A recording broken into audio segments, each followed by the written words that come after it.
गडकरींनी लेखी उत्तरात ही कबुली दिली, ज्यामुळे सरकारला कोट्यवधी रुपयांचा फटका बसलाय। यात शासकीय अधिकारी कर्मचाऱ्यांचाही समावेश आहे। या पैशांची वसुली करून त्यांच्यावर रीतसर कारवाई होईल असंही मंत्री महोदयांनी म्हटलंय।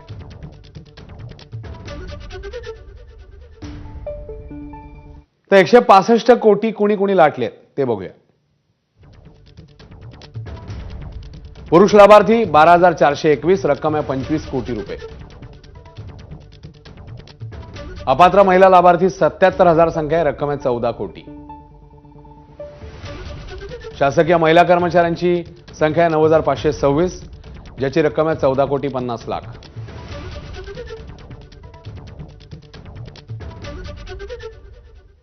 आता पुढची बातमी।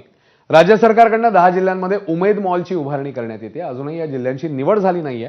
हे महत्त्वाकांक्षी आणि उद्योगाला चालना देणारे मॉल्स आपल्याच जिल्ह्यात यावे याकरता आता आमदार खटाटोप करतायत।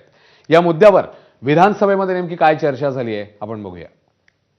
उमेद मॉल तुम्ही 12 डिस्ट्रिक्टमध्ये डिस्ट्रिक्टच्या ठिकाणी 10 डिस्ट्रिक्टमध्ये बनवणार, ओके, परंतु तुम्ही नगर विकास खात्याशी मुख्यमंत्री महोदयांच्या नेतृत्वात एक मीटिंग घेऊन ज्या ठिकाणी गाळे उपलब्ध आहेत, ज्या नगर परिषदांमध्ये, त्या नगर परिषदांमध्ये आपल्या महिला बचत गटाचा उमेद मॉल जो आहे, आता शेगावमध्ये आणि जळगावमध्ये 20-20, 30-30 गाळे उपलब्ध आहेत। ते जर आपण अध्यक्ष महोदय हँडओव्हर करून उमेदच्या याच्यासाठी आपण जर दिले अध्यक्ष महोदय, चर्चा नाही आहे, तुम्ही तुमचे त्यामध्ये आपण ते करणार आहात।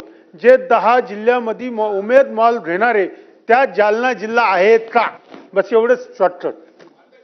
जालना जिल्ह्याचं नाव आहे का नाही हा प्रश्न उपस्थित केलेला आहे। सन्माननीय पहिल्या टप्प्यामध्ये ज्या जिल्ह्यांनी जागा